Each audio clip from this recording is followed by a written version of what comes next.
Hello viewers, हम तैयारी कर रहे हैं कक्षा 10वीं संस्कृत के पेपर की, जो कि 19 फरवरी को है।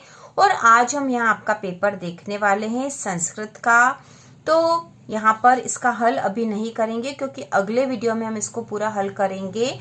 तो यहाँ हम केवल इम्पोर्टेंट क्वेश्चन जो जो आपको सबसे पहले अभी याद कर लेना चाहिए वही देखेंगे। सारे विकल्प और बाकी के जो रिक्त स्थान है उनकी पूर्ति हम अगले वीडियो में करेंगे। तो प्रश्न यहाँ देख लो। उचित विकल्पम चित्वा लिखत, इसमें है मम पदे विभक्ति अस्ति, इसमें कौन सी विभक्ति है। रमा शब्द से चतुर्थी विभक्ति एक वचने शब्द रूपम। राज्ञा पदे विभक्ति अस्ति, राज्ञा पद में कौन सी विभक्ति है। फलम पदे विभक्ति अस्ति, फलम पद में कौन सी विभक्ति। तो आपको यह भी कमेंट करके बताना है कि इनमें से किन किन प्रश्नों के उत्तर आपको आते हैं। जैसे अधोलिखितेषु अव्ययम अस्ति, अधोलिखित में अव्यय कौन सा है। ठीक है, अधोलिखितेषु अव्ययम न अस्ति, इनमें से कौन सा अव्यय नहीं है यह बताना है। इसके बाद यहाँ पर है दूसरा प्रश्न रिक्त स्थान, जो कि रिक्त स्थान यहाँ भरना है। इसके बाद प्रश्न नंबर तीसरा जो आता है वह जोड़ी मिलान करने वाला प्रश्न है। प्रश्न चौथा है एक पदेन एक वाक्येन वा लिखत, एक पद में हमें यहाँ उत्तर देना है। प्रश्न नंबर 5 जो एग्जाम में आएगा वह है आम या न वाला। ठीक है, आम या न वाला। अब यहाँ देख लो कौन कौन से प्रश्न आपको तैयार कर लेने हैं। तो प्रश्न है कविः कुत्र संचरणम कर्तुम इच्छति, और इसके अथवा में है मयूरः कथम नृत्य मुद्रायाम स्थितः भवति। इसके बाद 7वां क्वेश्चन है बुद्धिमती केन उपेता पितु गृहं प्रति चलिता, और इसके अथवा में है कस्य शोभा एकेन राजहंसेन भवति।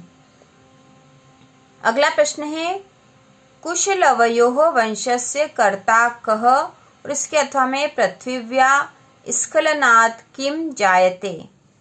अगला प्रश्न नंबर 9 है मातुः अधिका कृपा कस्मिन् भवति, और इसके अथवा में है केन समः बंधु नास्ति। इसके बाद जो अगला प्रश्न है जननी कीदृशी भवति, और अथवा में है जनः किमर्थम पदातिः गच्छति। तो ये सारे प्रश्न आपको तैयार कर लेने हैं। इसके बाद प्रश्न निर्माण करने वाले प्रश्न है जिसको हल हम बाद में करेंगे। कह कम प्रतिकथयति वाले प्रश्न है। उसके बाद जो प्रश्न 13वां आपके एग्जाम में आता है वह है आपको यहाँ श्लोक लिखना है। तो प्रश्न आता है इस प्रकार से प्रश्न पत्रे समागतान श्लोकान विहाय स्वपाठ्य पुस्तकात श्लोक द्वयम लिखत। तो यहाँ 2 श्लोक लिखने हैं। इसके बाद अशुद्ध वाक्यों को शुद्ध करना है और रिक्त स्थान भरने वाला प्रश्न है। इसके बाद है आपको क्रम से जमाने वाला प्रश्न है। ठीक है, अगला प्रश्न जो है वाच्य परिवर्तन करने वाला है।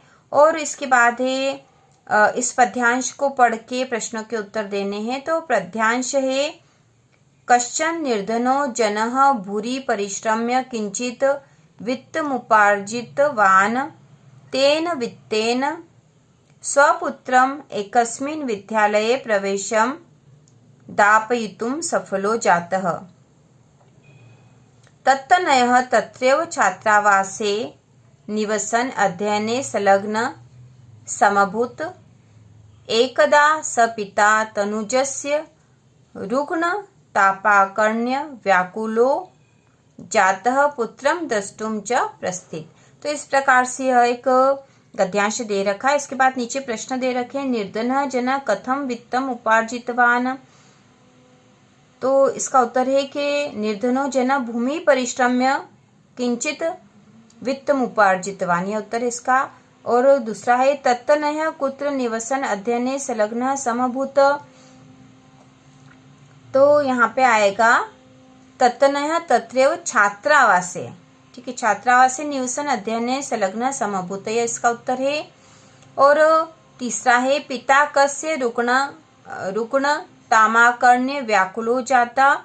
तो इसका उत्तर भी यहाँ पे जो आखिरी वाली लाइन है उसमें पिता तनुजस्य रुग्ण तामाकर्ण्य व्याकुलो जाता पुत्रम द्रष्टुम च प्रस्थित, यह इसका उत्तर होगा। तो इस प्रकार से इन प्रश्नों के उत्तर है। और इसके अथवा में जो है अथवा वाला भी हम देख लेंगे। अस्ति देवलाख्यो ग्राम तत्र राजसी नाम राजपुत्र वसति स्म। एकदा केनापि आवश्यक कार्येण तस्य भार्या बुद्धिमती पुत्रद्वयोपेता पितुगृहं प्रति चलिता। मार्गे गहनकानने सा एकं व्याघ्रः ददर्श। सा व्याघ्रमागच्छन्तं दृष्ट्वा धाष्टर्यात्। पुत्रो चपेटया प्रहयत्य जगाद। कथमेकेकशो व्याघ्रभक्षणाय कलहं कुरुत्।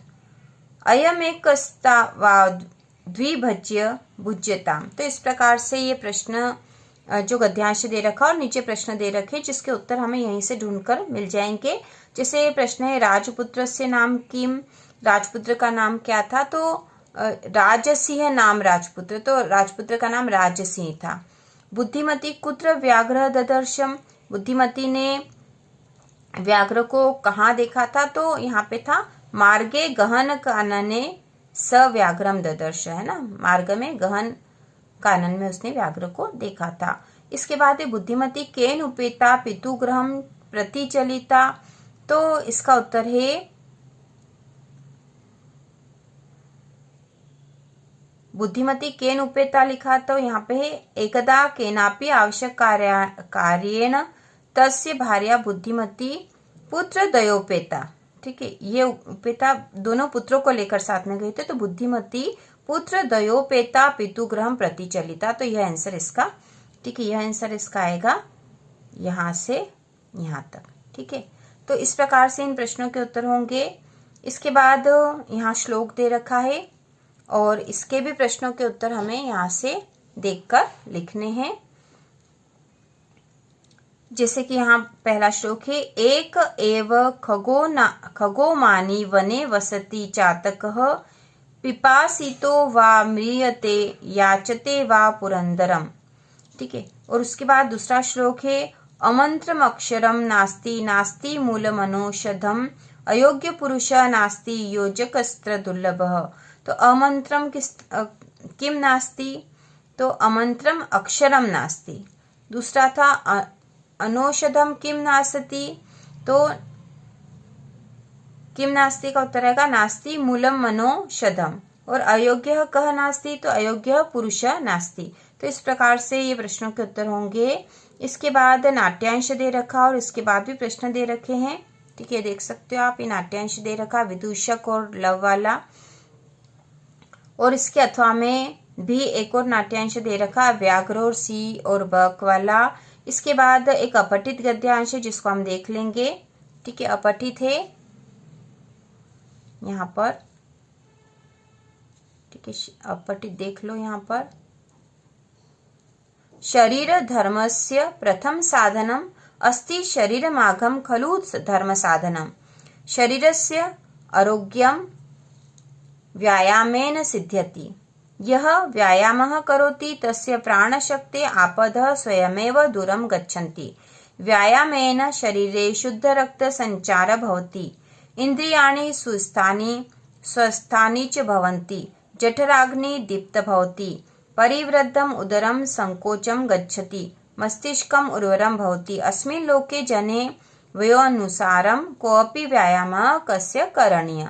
तो व्यायाम का महत्व यहाँ बताया गया है। तो पहला क्वेश्चन है धर्मस्य प्रथम साधनम किम, तो इसका आंसर जो होगा, इसका उत्तर है पहले का शरीरम धर्मस्य प्रथम साधनम। ठीक है, शरीर से आरोग्यम केन सिद्ध्यते, तो इस दूसरे का उत्तर है शरीर से आरोग्यम व्यायामेन सिद्ध्यते। ठीक है, ये दो प्रश्नों के उत्तर देख लिए हमने।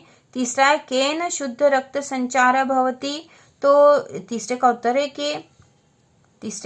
है यहाँ पर हम देखेंगे व्यायामेन शरीरे शुद्ध रक्त संचार भवति। ठीक है, ये उत्तर है इसका। इसके बाद है चौथा व्यायामेन कीदृशम उदरम संकोचम गच्छति, तो इसका उत्तर हम देखेंगे, तो इसका उत्तर है जठराग्नि यहाँ पे परिवृद्धम उदरम संकोचम भवति। ठीक है, यहाँ से उत्तर आएगा इसका। इसके बाद है जनेह वयो अनुसार किम अवश्य करणीय, तो इसका उत्तर है कि जने वयो अनुसार कोऽपि व्यायाम अवश्य करणीय। ठीक है, यहाँ पे, ठीक है, यहाँ से उत्तर आएगा जने वयो अनुसारम कोऽपि व्यायाम अवश्य करणीय। तो ये उत्तर यहीं से मिल जाएंगे। अब सबसे महत्वपूर्ण आपका प्रार्थना पत्र हम देख लेते हैं। तो यहाँ प्रार्थना पत्र है, स्व प्राचार्यस्य कृते छात्रवृत्त्यर्थम एकम प्रार्थना पत्रम संस्कृते लिखत। और इसके अथवा में है, स्वमित्राय एकम शुभ कामना पत्रम संस्कृत भाषायाम लिखत। तो दोनों ही प्रार्थना पत्र और पत्र चैनल पर इसको अच्छे से समझा दिया जाएगा, जिससे आप आसानी से लिखो और आपको पूरे में से पूरे अंक प्राप्त हो। 4 नंबर का यह प्रार्थना पत्र है। इसके बाद तो जो निबंध तैयार कर लेने हैं वो है संस्कृत भाषाया महत्वम, महाकवि कालिदास, अस्माकं देश और उत्सव दीपावली। तो इस प्रकार हमने संस्कृत विषय का यह पेपर देख लिया है। इसके जो वैकल्पिक प्रश्न बचे हैं वह अगले वीडियो में हम करेंगे, और आप कमेंट करके बता भी सकते हो कि आपको कौन कौन से प्रश्नों के उत्तर चाहिए और किन किन कौन कौन से प्रश्नों के उत्तर आपको याद है। तो इसी प्रकार के और वीडियो देखने के लिए 10वीं वार्षिक परीक्षा की संपूर्ण तैयारी के लिए चैनल को सब्सक्राइब कीजिए।